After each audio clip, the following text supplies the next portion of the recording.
जय शिवराय. ज्योत निष्ठेची हे ब्रीदवाक्य घेऊन जे शिबिर आयोजित केले त्याला उपस्थित असणारे देशाचे नेते आदरणीय शरदचंद्रजी पवार साहेब, प्रदेशाध्यक्ष जयंतजी पाटील साहेब, महासंसदरत्न खासदार सुप्रियाताई सुळे, उपस्थित सगळेच मान्यवर. कारण वेळेचं बंधन याची पुरेपूर कल्पना आहे आणि भाषणाच्या सुरुवातीलाच माध्यमांना कल्पना देतो की भगवान गौतम बुद्धांनी दिलेला उपदेश आमच्या स्मरणात आहे. उपाशी पोटी उपदेश देता येत नाही. जेवणाच्या वेळा झालेल्या आहेत, त्यामुळे जे शिकले ते आधी अंमलात आणलं पाहिजे.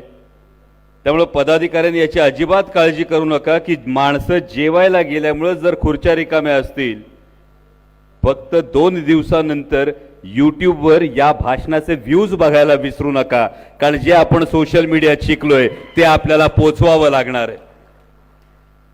मी प्रदेशाध्यक्ष जयंत पाटील साहेबांचा मनापासून आभार मानतो या टॅगलाईनसाठी. कारण ज्योतीनं ज्योत पेटत जाते आणि आसमंत उजळून निघतो. त्यामुळे या शिबिराकडे अनेकांचे डोळे लागलेले आहेत, अनेकांचे कान लागलेले आहेत. ज्यांचे डोळे लागलेले आहेत त्यांचे डोळे नक्की दिपतील आणि ज्यांचे कान लागलेले आहेत त्यांचे कान. कुसुमाग्रजांची स्वातंत्र्य देवतेची विनवणी आहे, त्यातल्या ओळींनी त्यांच्या कानठळ्या बसतील. सूर्यकुळाचा दिव्य वारसा प्रियपुत्रांनो तुम्हा मिळे. वारसा कुणाचा होता लक्षात ठेवा. सूर्यकुळाचा दिव्य वारसा प्रियपुत्रांनो तुम्हा मिळे. काळोखाचे करू न पूजन, व्रत घुबडांचे करू नका. या ओळींनी कांठळ्या ज्यांच्या बसणार आहेत. असं व्हायला नको. जे घडलं प्रत्येकाला खंत आहे त्याची. पण कसं होतं, हे का झालं कसं झालं, अनेक जण खासगीत सांगतात महबूब भाई हे का झालं कसं झालं कळलंच नाही गुजराती साहेब. कारण बर्फात हात घातल्यानंतर संवेदना बधीर होतात, जाणीवा बधीर होतात. बर्फात हात घातल्यानंतर हा सर्वसामान्यांचा नियम होता. आता बर्फाचं स्पेलिंग आहे आईस. त्यामुळे नक्की कोणत्या आईसमुळे, ताई आमच्या कायम सांगतात आईसचा नवीन फुल फॉर्म काय? I for, C for, E for. मी काहीच म्हणालो नाही, तुम्ही म्हणालात. मी फक्त एवढं सांगितलं बर्फानी संवेदना बधीर होतात. त्यामुळे असं का घडलं, कशामुळं घडलं हे कुणाला सांगता येत नाही. पर ये दुनिया की कड़वी सच्चाई है. ये दुनिया की कड़वी सच्चाई है कि हमारी आंखें वही लोग खोल देते हैं. ये दुनिया की कड़वी सच्चाई है कि हमारी आंखें वही लोग खोल देते हैं जिन पर हम आंख बंद करके भरोसा करते हैं. पण हे शिबिर आहे, लढण्याचं शिबिर आहे. ही रुदाली नाही. का झालं कसं काय झालं हे सांगत बसण्याचं कारण नाही, दोषारोप करण्याचं कारण नाही. कारण भारत आंबेंची एक फार महत्वाची कविता आहे जी अगदी चपकल बसते. रामकृष्ण ही आले गेले त्यांच्या विन जग का ओसच पडले. राहील काय अंतराय मी जाता राहील काय काय जन पळभर म्हणतील हाय हाय. त्यामुळे ते जनभर जे पळभर हाय हाय म्हणायचं होतं हे म्हणून झाले आणि आता लढण्याची तयारी करण्यासाठी, कंबर कसण्यासाठी आपण एकत्र झालो.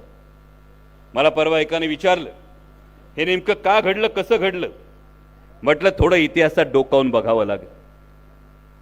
इतिहासात जेव्हा आपण डोकावतो, 350 वर्षांपूर्वी महाराष्ट्राचा इतिहास हा छत्रपती शिवाजी महाराजांशिवाय पूर्ण होत नाही. 350 वर्षांपूर्वीच्या इतिहासात जेव्हा आपण डोकावतो तेव्हा आदिलशाही होती, मुघलशाही होती, निजामशाही होती. भले भले मोठमोठे सरदार होते, पराक्रमी होते, वतनदार होते. तलवारीला प्रत्येकाच्या धार होती, मनगटाच्या प्रत्येकाच्या ताकद होती. पण माना मात्र मुघलशाही समोर, आदिलशाही समोर झुकलेल्या होत्या. कारण प्रत्येकाला आपली वतन वाचवायची होती. म्हणून जर तुम्ही शाह्यांमध्ये असलेलं सैन्य बघितलं तर प्रत्येक शाहीकडे असणारं सैन्य हे वतनदारांचं सैन्य होतं. आणि छत्रपती शिवाजी महाराजांकडे असणारे निष्ठावान मावळे होते. त्या निष्ठावान मावळ्यांसमोर बोलताना आज ही बोलण्याची संधी दिली त्याबद्दल मी मनापासून पक्षाचे आभार मानतो. यातलंच एक उदाहरण आहे अफजल खानाच्या स्वारीचं. अफजल खान स्वराज्यावर चालून आला. जेव्हा अफजल खान स्वराज्यावर चालून आला तुळजापूरच्या मंदिराला, अभिजित आबा, तुळजापूरच्या मंदिरावर अफजल खानानं आक्रमण केलं तेव्हा अफजल खानाच्या सैन्यात नाईकजी पांढरे होते, मंबाजी भोसले होते, बाजी घोरपडे होते, एक एक मातब्बर सरदार होते. जेव्हा अफजल खानानं घन उचलला तेव्हा या प्रत्येक सरदाराचं रक्त सळसळत होतं, प्रत्येकाचं मनगट शिवशिवत होतं, प्रत्येकाचा श्वास फुलला होता, पण बोलायची कोणालाच हिम्मत झाली नाही, कारण पाठीवर वतनदारीची झूल पांघरली होती. इतिहास कशी पुनरावृत्ती करतो ते बघा.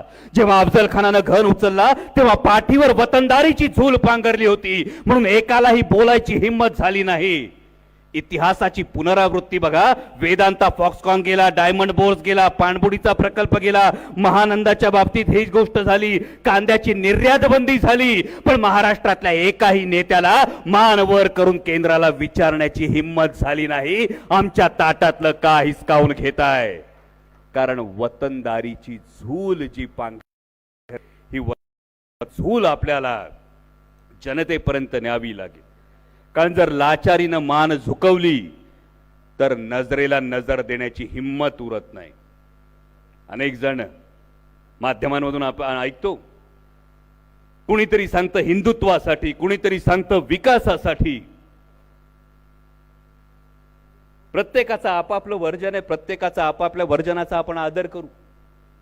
पण महाराष्ट्रासमोरचं जे उदाहरण आहे ते महाराष्ट्रातल्या तरुणांनी आधी लक्षात ठेवलं पाहिजे. जेव्हा छत्रपती शिवाजी महाराज आग्र्याला औरंगजेबाच्या दरबारात उभे होते तेव्हा औरंगजेबाच्या मनात होतं छत्रपती शिवाजी महाराजांनी जर मांडलिकत्व पत्करलं तर छत्रपती शिवाजी महाराजांना दख्खनची सुभेदारी देऊ. हा दख्खनचा जो सुभा होता, हा दख्खनचा सुभा छत्रपती शिवाजी महाराजांच्या स्वराज्याच्या 2.5 ते 3 पट होता. कितीतरी पटीनं ऐश्वर्य संपन्न होता, कितीतरी पटीनं आकारानं मोठा होता. संघर्षाची गरज नव्हती, मुघलांची तलवार मानेवर येणार नव्हती, ऐशो आरामाचं सुखाचं जीवन होतं. छत्रपती शिवाजी महाराजांनी मांडलिकत्व पत्करलं नाही, त्यांनी तत्वांसाठी लढणं पत्करलं. आणि म्हणून आज 350 वर्षानंतर आपण नाव घेतो ते छत्रपती शिवाजी महाराजांचं घेतो. आणि त्या वाटेनं आपण चाललो आहोत. मॅनेजमेंटमध्ये एक तत्व आहे स्वॉट ॲनालिसिस. जेव्हा आपण आपल्या संघटनेचं स्वॉट ॲनालिसिस करतो, हे थोडं बौद्धिक आहे पण हे गरजेचं आहे. कारण बौद्धिक शिबिरांचा मक्ता फक्त त्यांनीच घेतला अशी काही गरज नाही. पण स्वॉट ॲनालिसिस ज्यावेळी आपण करतो तेव्हा स्वॉटचा अर्थ आधी सांगतो. एस म्हणजे स्ट्रेंथ, आपली ताकद ओळखा. डब्ल्यू स्टँड्स फॉर वीकनेस, आपली कमकुवत बाजू ओळखा. ओ म्हणजे ऑपॉर्च्युनिटी, पहिला टी म्हणजे थ्रेट आणि शेवटचा टी म्हणजे टार्गेट. आता याच्यातली जर आपली स्ट्रेंथ बघितली तर आपली स्ट्रेंथ ही आहे की देशात 55 वर्ष मान्य असलेला ब्रँड, देशात 55 वर्ष ज्या माणसाच्या शब्दावर, ज्या माणसाच्या कर्तृत्वावर प्रत्येकानं पसंतीची मोहर उमटवली, त्या आदरणीय पवार साहेब आपल्या बरोबर आहेत. ही सगळ्यात मोठी ताकद आहे. पवार साहेबांच्या एकूण कार्यकर्तृत्वाविषयी अनेकांनी सांगितले, आपल्या प्रत्येकाला ठाऊक आहे. पण याबरोबरची दुसरी ताकद फार महत्वाची आहे. ही दुसरी स्ट्रेंथ आहे, ती म्हणजे ही लढाई आपण जे लढतो आहोत ती लढाई आपण तत्वांसाठी लढतो आहोत. ही लढाई आपण लढतो आहोत ती महाराष्ट्राच्या अस्मितेसाठी लढतो आहोत. ही लढाई आपण लढतो आहोत ती महाराष्ट्राच्या स्वाभिमानासाठी लढतो आहोत. जेव्हा पाऊल टाकायचं असतं तेव्हा पाऊल टाकण्यामागचं कारण माहीत असणं गरजेचं असतं. आणि तुमच्या प्रत्येकामध्ये ही मोठी ताकद आहे की आपण लढाई का लढतो आहोत याचं तुमच्या प्रत्येकाकडे कारण आहे. दुसरे तर वीकनेस. वीकनेसमध्ये अनेक कार्यकर्ते खासगीत सांगतील हो आपली यंत्रणा कमी आहे, काही कार्यकर्ते सांगतील आपली आर्थिक क्षमता कमी आहे. पण स्वॉट ॲनालिसिस मध्ये वीकनेसला आपली स्ट्रेंथ बनवायचं असतं. जर तुम्हाला वाटत असेल हो आपली आर्थिक क्षमता कमी आहे तर त्यावेळी स्वतःला सांगा हो माझी आर्थिक क्षमता कमी आहे, याचाच नाण्याची दुसरी बाजू मला इन्कम टॅक्स, सीबीआय आणि ईडीला घाबरायची गरज नाहीये. जेव्हा तुम्हाला वाटतं माझी यंत्रणा कमी आहे, या नाण्याची दुसरी बाजू मला जे काही बोलायचंय ते मी ठामपणे स्वतंत्रपणे बोलू शकतो। आज देशाच्या संसदेत भारतीय जनता पक्षाचे 303 खासदार आहेत। या 303 खासदारांना 100% घेतलेले निर्णय मान्य असतील असं तुम्हाला वाटतं का? फौजे मॅम, वंदनाताई इथं बसलेल्या आहेत। खासगीत खासदार आपल्याशी काय बोलतात हे सगळं तुम्हाला माहिती आहे, पण खासगीत जे वाटतं ते सार्वजनिक बोलण्याचं स्वातंत्र्य नसणं ही त्यांच्याकडे यंत्रणा जरी मोठी दिसत असली तरी ती यंत्रणा स्वतंत्र नाही, पण तुम्ही मात्र पूर्णपणे स्वतंत्र आहात। त्यामुळे जरी यंत्रणा कमी वाटत असली तरी स्वतंत्र यंत्रणा ही कैक पटीनं मोठ्या असलेल्या यंत्रणेच्या ताकदीची असते। तिसरी गोष्ट ऑपॉर्च्युनिटी। काल जयंत पाटील साहेबांनी सांगितलं, मागच्या रांगेत बसलेले अनेक जण पुढच्या रांगेत आले। जयंत पाटील साहेब आमच्या भाषेत सोपं सांगतो, पालखी वाहणाऱ्यांना आता पालखीत बसण्याची संधी चालून आली आहे ना, आता आम्ही सोडणार नाही। त्यामुळे पालखी वाहणाऱ्यांना पालखीत बसण्याची जी संधी येते, वर्षानुवर्ष जातात, टाचा घासल्या जातात, चपला घासल्या जातात, पण ही संधी मिळत नाही। आता या संधीचं सोनं करणं तुमच्या प्रत्येकाच्या हातात आहे। नंतर येते थ्रेट, धोका काय? पराभव तर आपला होत नसतोय, कोणी काही बी बोलू दे, मार्जिन थोडंफार कमी होईल। व्यक्तिगत नाही, पक्षाचं बोलतोय, व्यक्तिगत नंतर येतो। मार्जिन थोडंफार कमी होईल असं जर वाटत असेल, ज्याच्या मनात भीती येईल त्यांनी फक्त एक स्वतःला सांगावं, पिंजऱ्यातल्या पोपटाकडे जाऊन जर बघितलं तर पिंजरा जरी सोन्याचा असला ना तरी सोन्याच्या पिंजऱ्यातल्या पोपटापेक्षा झाडाच्या फांदीवर गाणारा पोपट हा जास्त महत्वाचा ठरतो। आणि शेवटी राहतं ते टार्गेट। हे टार्गेटचे, हे टार्गेट राष्ट्रवादी काँग्रेस पक्षाचा विजय नाही, हे टार्गेट व्यक्तिगत उमेदवाराचा विजय नाही, हे टार्गेट महाराष्ट्राचा स्वाभिमान आहे, हे टार्गेट महाराष्ट्राची अस्मिता आहे। कारण गेली वर्ष 2 वर्ष तुम्ही बघत असाल, कुठल्याही निर्णयाविषयी महाराष्ट्र सरकार कधी बोलत नाही। मगाशी आमचा राहुल बैरट पोटतिडकीने इथं बोलत होता, एक शेतकऱ्याचं पोरग एवढ्या पोटतिडकीने शकतं, तर या शेतकऱ्याची व्यथा माझ्या महाराष्ट्राचे मुख्यमंत्री, माझ्या महाराष्ट्राचे उपमुख्यमंत्री का पोटतिडकीने दिल्लीला सांगू शकत नाहीत? हा प्रश्न शेतकऱ्यांच्या मनात आहे। आणि म्हणून ही लढाई कुणाची वैयक्तिक नाही, ही लढाई महाराष्ट्राच्या स्वाभिमानाची। आणि या सगळ्या लढाईमध्ये माझ्या माता भगिनींची भूमिका फार महत्वाची आहे। काल रोहिणीताई बोलत असताना रोहिणीताईंनी अनेक तुम्हाला आव्हानं केली, पण केवळ तुम्ही, या देवानं तुम्हाला सगळ्यात मोठं वरदान दिले माता भगिनींनो। मातृत्व, नेतृत्व आणि कर्तृत्व या तीनही गोष्टींचा संगम हा केवळ माता भगिनींमध्ये असतो, आणि याचा महाराष्ट्राला फार मोठा इतिहास आहे। मातृत्व असावं तर राष्ट्रमाता जिजाऊ मासाहेबांसारखं असावं, ज्या आईनं केवळ मुलगा वाढवला नाही तर त्या मुलाला सांगितलं, तत्वांसाठी लढायला तयार रहा। हे मातृत्व तुमच्यात असलं पाहिजे। जे कर्तृत्व असावं ते क्रांतिज्योती सावित्रीमाई फुल्यांसारखं असावं, आणि जे नेतृत्व असावं ते पुण्यश्लोक अहिल्याबाई होळकरांसारखं असावं। कारण माझी माता माऊली वाटली तर भाऊक हरणीसारखी वाटते, पण जेव्हा कुटुंबावर येतं ना दराडेताई, तेव्हा चवताळलेल्या वाघिणीसारखी असते। ती जेव्हा शांत असते तेव्हा लक्ष्मी असते, आणि जेव्हा भडकते तेव्हा ती दुर्गा होते। हे दुर्गेचं रूप तुम्हाला आता धारण करावं लागेल। मगाशी तुम्ही वैयक्तिक विषयी बोललात, मला अनेक पत्रकारांनी विचारलं काय नेमकं। आमचे अशोक बापू साक्षीदार आहेत। काही मोठ्या नेत्यांनी वक्तव्य केल्यानंतर भुसारा साहेब, मी मतदारसंघात फिरत होतो, आणि मतदारसंघात फिरत असताना एका लग्न सोहळ्यात एक माता माऊली भेटली। शेतात राबून खरबरीत झालेल्या हाताने चेहऱ्यावरून हात फिरवला, आलाबाला घेतली, मिठी मारली, आणि मला म्हणली, राजा तू लढ, मी हाय संगतीला।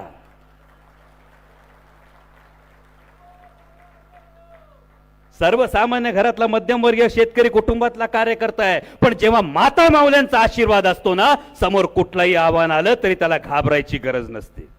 आणि हे माझ्या महिला भगिनींनी, संघटनेतल्या सगळ्या महिला भगिनींनी ही गोष्ट महाराष्ट्रातल्या प्रत्येक माता माऊलीपर्यंत पोहोचवली पाहिजे। उंबरठ्याच्या आत असणाऱ्या माझ्या माता माऊलींना उंबरठ्याच्या बाहेर कर्तृत्वाची भरारी घेण्यासाठी क्रांतिज्योती सावित्रीमाई फुल्यांनी जसं बळ दिलं, त्या पद्धतीनं त्यांना राजकीय क्षेत्रामध्ये आरक्षणाच्या दृष्टिकोनातून, संरक्षण दलाच्या दृष्टिकोनातून जर बळ देणारं कोणी नेतृत्व असेल तर ते आदरणीय शरदचंद्रजी पवार साहेब आहेत. आणि आता हे जे बळ दिलं त्याच्या कृतज्ञतेतून उतराई होण्याची वेळ आली आहे. हा संदेश माझ्या प्रत्येक माता भगिनीपर्यंत गेला पाहिजे. मग अशा आवटे सर ताईंविषयी बोलले, पण संसदेत काम करत असताना अगदी प्रामाणिकपणे सांगतो, मातृत्व, नेतृत्व आणि कर्तृत्व या तिन्हीचा मिलाफ जेव्हा आमची हक्काची ताई संसदेत उभी राहते ना, तेव्हा हा मिलाफ बघतो. आणि केवळ तो संसदीय कामगिरी पुरता नाही, आज तुमच्याकडे आपल्याकडे एक असं नेतृत्व आहे. कारण आता अनेक लग्नाचा सगळ्यांचा सीझन सुरू आहे ना, अनेक लग्न आपण अटेंड करतो. पहाडासारखा जरी बाप असला तरी सुद्धा लेकीची पाठवणी करताना बापाच्या डोळ्यात पाणी आलेलं आपण बघतो. आणि त्याच पद्धतीनं माझ्या बापावर जर संकट आलं तर पदर खोचून रणरागिणीचा अवतार घेणारी लेक सुद्धा आपण बघतो. त्या लेकीचं प्रतिनिधित्व जेव्हा जेव्हा वडिलांवर संकट येईल तेव्हा तेव्हा मी ठामपणे उभी आहे. हा महाराष्ट्रातल्या प्रत्येक लेकीला विश्वास जर कोणाकडून मिळत असेल तर तो आदरणीय सुप्रियाताईंकडून मिळतोय. मला आल्यानंतर विचारलं साहेब की आज भगवा कुर्ता घालून का आलाय. मला खरंच कळत नाही. म्हणजे राष्ट्रवादी काँग्रेस पक्षाच्या शिबिराला भगव्या रंगाचा कुर्ता घालून आलो तर विचारणाऱ्याच्या पोटात नेमकं काय दुखलं मला कळलं नाही. पण त्याला प्रामाणिकपणे हेच सांगू इच्छितो की हा भगवा कोणाची मक्तेदारी नाही, हा छत्रपती शिवाजी महाराजांचा भगवा आहे. हा बौद्ध भिक्खूंच्या चिवराचा भगवा आहे आणि हा माझ्या देशाच्या तिरंग्यातला भगवा आहे. आणि जेव्हा भगव्याचा विषय निघाला तेव्हा स्वाभाविक अनेक ठिकाणी चर्चा सुरू आहे. राम मंदिराची चर्चा सुरू आहे. राम मंदिराची चर्चा सुरू झाल्यानंतर अनेक जण त्याविषयी अनेक विधानं करतात आणि काही राजकीय पक्ष तर ही आमची मक्तेदारी असं म्हणतात. त्यांना प्रामाणिकपणे सांगू इच्छितो, प्रभू श्रीरामचंद्र जेवढे तुमचे आहेत त्यापेक्षा जास्त आमचे आहेत. चार खांद्यावर जाताना आम्ही सुद्धा जय राम श्रीराम जय जय रामच म्हणतो. आणि दशक्रियेला जेव्हा कावळा शिवायची प्रथा असते ना, त्याला सुद्धा रामाचा उशापच कारणीभूत असतो. हे जेवढा श्रीराम तुमचा आहे तेवढाच आमचा आहे.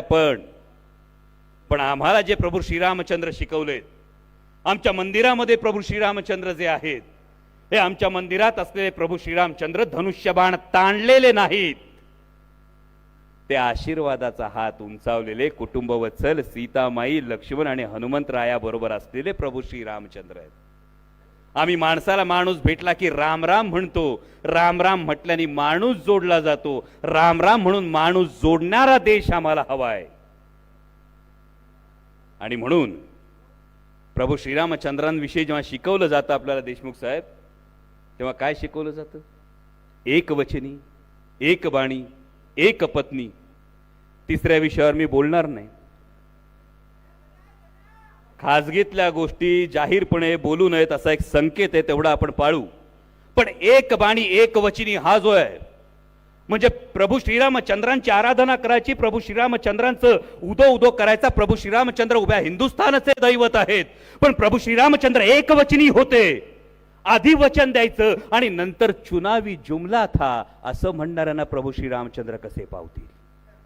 आमच्या प्रभू श्रीरामचंद्रांनी लंकेला जाऊन सीतामाईला सोडवून आणलं. स्त्री स्त्रीलाचं रक्षण करणारे प्रभू श्रीरामचंद्र होते. आमच्या महिला कुस्तीपटूंवर दिल्लीमध्ये काय परिस्थिती ओढवली ती पाहिली. आमच्या महिला कुस्तीपटूंना जर अश्रुपूर्ण नयनांनी कुस्तीलाच राम राम ठोकावा लागत असेल तर असं महिलांचं शोषण करणाऱ्यांना, आश्रय देणाऱ्यांना प्रभू श्रीरामचंद्र कसे पावतील?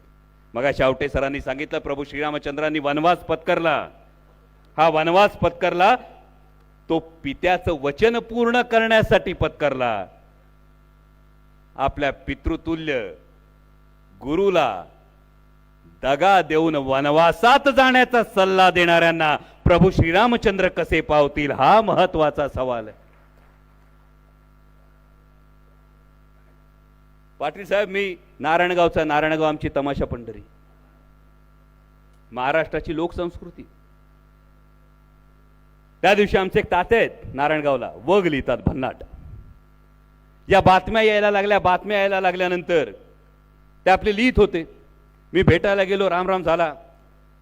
रामराम झाल्यानंतर म्हटले हे जे काय राजकारणाचं रामायण चाललंय ना, त्यांनी पेपर आपटला. म्हटलं तात्या जरा वग लिहिताना चूक झाली. काय म्हटलं राजकारणाचं महाभारत चाललंय, रामायण कुठं? अरे गप, तुला कळत नाही, रामायण चाललंय. म्हटलं तात्या आता कसं चाललंय रामायण तुम्ही सांगा. ते म्हणले मला सांग, सीताहरण झालं कुठं? म्हटलं जे वाचलंय ते दंडकारण्यात झालं. दंडकारण्य म्हणजे कुठं? म्हटलं महाराष्ट्रात झालं. म्हणजे हा महाराष्ट्रात झालं. म्हटलं आता खुलून सांगा. तर म्हटलं जेव्हा सीतामाईचं हरण झालं त्यावेळी कांचनमृग होता, कांचनमृगाच्या पाठी राम धावायला लागला. आता कांचनमृगाचं रूपडं बदललंय. कांचनमृगाला सोन्याचं कातडं नाही, त्याला 50 खोक्यांचं जाकीट घातलंय. आणि जसं कस्तुरी मृगाच्या बेंबीत कस्तुरी असतीये, त्या ईडी सीबीआय इन्कम टॅक्सच्या कारवायांपासून अभयाची कस्तुरी त्या कांचनमृगाकडे. रामायणात सीतामाईचं हरण झालं होतं. आत्ताच्या कलियुगात म्हणे महाराष्ट्रामध्ये पक्ष आणि चिन्हाचं हरण होतंय. म्हटलं तात्या फक्त पक्ष आणि चिन्हाचं हरण होत नाही, माझ्या महाराष्ट्राच्या अस्मितेचं हरण होते. पण म्हणे रामायणात झालं काय पुढं? प्रभू श्रीरामचंद्र लंकेला गेले. लंकेला जात असताना समुद्र कसा ओलांडायचा हे बघायचं होतं. प्रश्न सगळ्यांना पडला होता. सोबत वानर सेना होती. म्हटलं या वानर सेनेचं काय? तात्यांनी सांगितलं वानर सेना म्हणजे सगळ्यात साधी. त्यांच्याकडे हत्यारं नव्हती, शस्त्र नव्हती. समोर राक्षसांची सेना बलाढ्य होती. त्यांच्याकडे सगळी यंत्रणा होती, ती सुसज्ज होती. आणि एवढं सगळं असताना वानर सेनेकडे काहीच नव्हतं, ती सर्वसामान्य वाटत होती. म्हटलं वानर सेना म्हणजे कोण? म्हणजे एवढंही कळत नाही का? सर्वसामान्य असलेली जनता ती ठरवणार रावणाचा वध करायचा तो कसा करायचा. पण समुद्र ओलांडायचा तर कसा ओलांडायचा? म्हणे रामायणामध्ये श्रीराम लिहिलं आणि दगड पाण्यावर तरंगले. सर्वसामान्य जनतेला भारतरत्न डॉक्टर बाबासाहेब आंबेडकरांनी संविधान दिलं आणि विषमतेच्या सागरावर सर्वसामान्य माणूस तरुण गेला. आणि म्हटलं सगळ्यात शेवटचं राहिलं, या वानर सेनेचं मनोधैर्य वाढलं. त्या हनुमंतानं जेव्हा उड्डाण केलं तेव्हा वानर सेनेचं मनोधैर्य वाढलं. ते मनोधैर्य कसं वाढणार? तेव्हा तात्यांनी सांगितलं सर्वसामान्य प्रत्येक पक्षातला कार्यकर्ता जेव्हा कंबर कसून ताठ मानेला लढायला उभा राहील, ती प्रत्येकाची हनुमान उडी असेल. ती उडी घेण्यासाठी फक्त तुम्हाला विनंती करतोय, कलियुगातलं सुद्धा रामायण बदलू शकेल. त्यानंतर अनेक पत्रकारांनी विचारलं पण याचं निमंत्रण मिळालंय का? आपल्यापैकी अनेकांना प्रश्न विचारला असेल. निमंत्रण आलं का? राम मंदिराच्या उद्घाटनाचं निमंत्रण आलं का? म्हणलं राम मंदिर होतं ही आनंदाची गोष्ट आहे, त्याच्या निमंत्रणाची कशाला वाट बघायची? कारण संत शिरोमणी सावतामाळी महाराज हे अरणला राहायचे. अरण पंढरपूर पासून फार जवळ होतं. अरण पंढरपूर पासून फार जवळ होतं तरी संत शिरोमणी सावता महाराज हे अरणला गेले नाहीत. तर त्यांच्या भक्तीमुळे, कारण कांदा मुळा भाजी अवघी विठाई माझी म्हणत कर्माला भक्ती मानणाऱ्या संत शिरोमणी सावतामाळी महाराजांना भेटायला पांडुरंग पंढरीवरून अरणला आले. जर हा आदर्श आपल्या समोर असेल तर कर्मामध्ये असणं हे जास्त महत्वाचं. आता आपण ऐकतोय अबकी बार 400 पार, ऐकलं ना? हा ऐकलंय? काय वाटतं?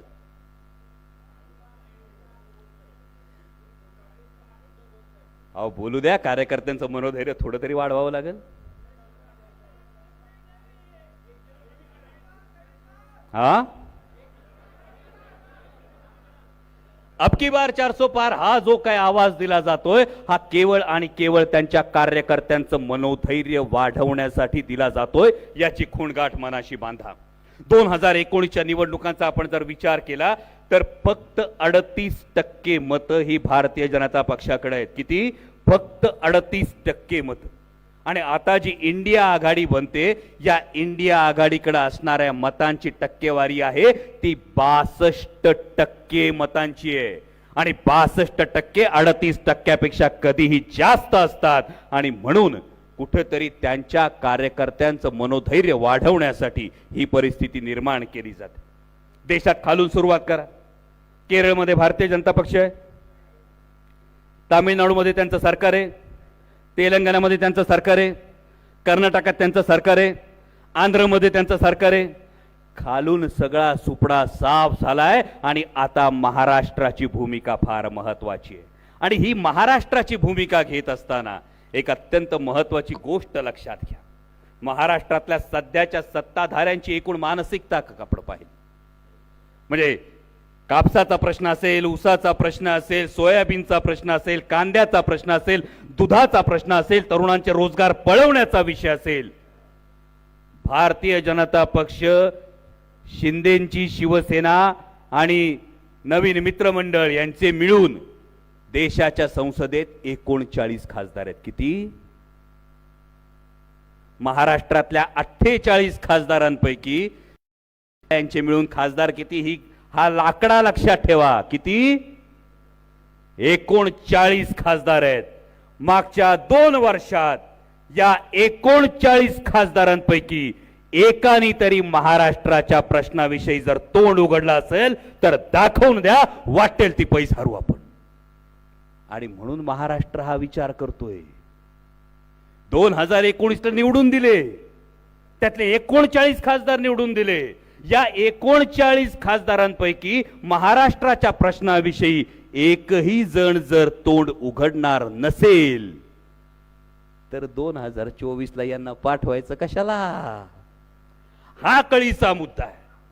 आणि हा मुद्दा घेतल्यानंतर या पुढच्या काळामध्ये सेनापती बापटांचं जे कविता आहे, महाराष्ट्र मेला तर राष्ट्र मेले, का करावं लागणार आहे?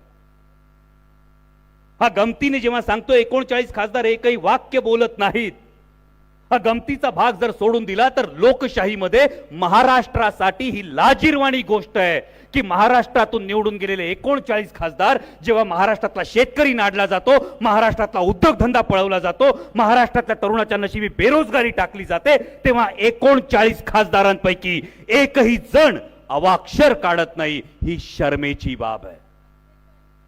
48 पैकी 39 खासदार. आणि ह्या महाराष्ट्राचा स्वाभिमान जाग होणं गरजेचं आहे. कारण महाराष्ट्र मेला तर राष्ट्र मेले, सेनापती बापटांनी सांगितलंय. महाराष्ट्र मेला तर राष्ट्र मेले, महाराष्ट्राविना राष्ट्र गाडा न चाले. खरा वीर वैरी पराधीनतेचा, महाराष्ट्र आधार हा भारताचा. एवढी मोठी जबाबदारी आज तुमच्या प्रत्येकाच्या खांद्यावर आहे.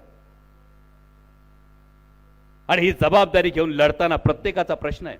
म्हणजे आमच्या अशोक बापूंसारखा शिलेदार असेल, महाराष्ट्र सरकार 5-5 NPA मध्ये असलेल्या कारखान्यांना शेकडो कोटींचं कर्ज देतं, पण NPAत नसलेल्या आमच्या घोडगंगा सहकारी साखर कारखान्याला केवळ संघर्षाची भूमिका घेतली म्हणून खड्यासारखं बाजूला केलं जातं. राजेश भैया टोपे असतील, बाळासाहेबजी पाटील असतील, जयंत पाटील साहेब असतील, भुसारा साहेब असतील, आमचे अभिजित आबा असतील, संदीप क्षीरसागर असतील, सगळे लढतायत. का लढतायत? कारण उद्याचा जेव्हा इतिहास लिहिला जाईल तेव्हा हा इतिहास लिहित असताना तुम्ही मान झुकवून शरण जाणाऱ्यांच्या गर्दीत होतात की ताठ मानेनं लढणाऱ्यांच्या सैन्यात होतात, हे इतिहास तुमची नोंद करेल. आणि म्हणून तुम्हाला प्रत्येकाला विनंती करतो, एक हात वर करा, स्वतःच्या पाठीवर ठेवा, शाबासकी द्या. ही शाबासकी यासाठी की महाराष्ट्र जिंकायला जेव्हा औरंगजेब आला होता ना, तेव्हा त्या औरंगजेबाला, काबूल ते बंगाल सल्तनत असलेल्या औरंगजेबाला महाराष्ट्र जिंकताना टाचा घासत इथं जीव सोडायला लागला होता. तो पराक्रम स्वराज्य रक्षक छत्रपती संभाजीचा होता. होय, स्वराज्य रक्षकच आजही म्हणण्याची ताकद आहे. आणि त्यामुळे तुम्ही प्रत्येकाचं अभिनंदन एवढ्यासाठी केलं की जेव्हा संघर्षाची वेळ आली तेव्हा शेपूट घालून पळून जाणाऱ्यांच्या भेकडांच्या गर्दीत तुम्ही नाही, तर लढणाऱ्या वाघांच्या सेनेत तुम्ही सामील आहात. यासाठी तुमचं प्रत्येकाचं अभिनंदन. आणि जाता जाता समारोप करताना एवढंच सांगतो, ठणकावून सांगा, काय भ्यायची गरज नाही कोणाला. हाय काय गमवायचं तर मला विचारलं सगळ्यांनी, अरे कशाला अंगावर घेतो? म्हटलं फार साधी गोष्ट आहे. ज्या भूमिका करतो त्या छत्रपती शिवाजी महाराज छत्रपती संभाजी महाराजांच्या करतो. जेव्हा माझी माता माऊली टीव्हीवर मालिका बघते ना, तेव्हा लेकराला सांगते ते बघ ते त्याच्यात दूध पितात ना, तू पण दूध पी. माझी माता माऊली लेकराला सांगते ते बघ टीव्हीवरचे संभाजी महाराज व्यायाम करतात ना, तू पण व्यायाम कर. जेव्हा प्रश्न आला बाजू कुठली निवडायची, तेव्हा स्वतःला प्रश्न विचारला, माझ्या माता माऊलीनं उत्तर काय द्यावं.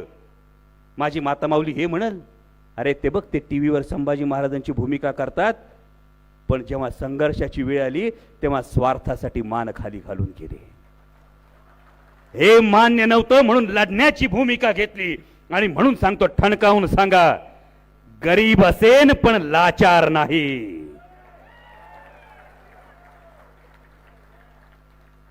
गरीब असेन पण लाचार नाही. स्वार्थासाठी निष्ठा विकणार नाही. सत्तेसाठी स्वाभिमान गहाण टाकणार नाही. लढता लढता मोडून पडेन पण तुमच्या दबावापुढे झुकणार नाही. सर्वसामान्य आहे, सर्वसामान्य आहे, पण छत्रपती शिवरायांचा मावळा आहे. मी शिवशंभूंचा लढाऊ बाणा, प्राण गेले तरी सोडणार नाही, प्राण गेले तरी सोडणार नाही. छत्रपती शिवाजी महाराज की, छत्रपती शिवाजी महाराज की, छत्रपती शिवाजी महाराज की जय शिवराय.